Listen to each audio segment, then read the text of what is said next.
मुन्ना पहले मेरे हमेशा सहयोगी रहे। प्रद्युम्न सिंह मुन्ना आपके जो विधायक हैं, मैंने बहुत आग्रह किया था पहले पार्टी से कि इनको भाजपा से टिकट दे दिया जाए, लेकिन एक कांग्रेस से चुनाव जीत के आ गए और मेरे अनुरोध पर ये भाजपा में आ गए। आपने मेरी बहुत इज्जत रखी और आपने मुन्ना को विधायक बनाया। ये वो सीट है जिस सीट ने मुझे मुख्यमंत्री बनाया था। ये वो सीट है जो कभी मुझे नीचा नहीं देखने देती और मेरे लिए जान देने के लिए तैयार रहती है। मुन्ना ने आपके लिए अच्छे काम करने में, विकास कार्य करने में कसर नहीं छोड़ी।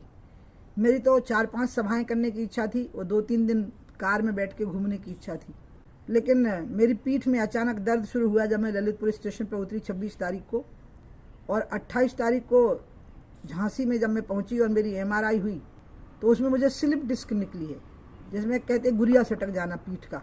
तो मुझे 45 दिन का आराम करने के लिए कहा गया, तो नहीं तो मैं आती आप सबके बीच में। सबका कहना है कि बहन आप आओ।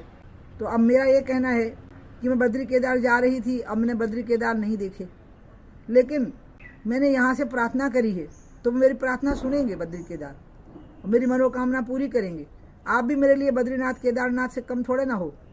तो मैं यहीं से आपसे प्रार्थना करती हूँ कि मोदी जी के विकास कार्य, शिवराज जी के विकास कार्य और मेरे बहुत ही प्रिय भाई प्रद्युम्न सिंह मुन्ना के विकास कार्य, इनको याद करिए। साथ में ये भी याद रखिए कि आप जब इनको जिताएंगे तो इसमें मेरी इज्जत और मेरा मान और मेरी प्रतिष्ठा बढ़ेगी।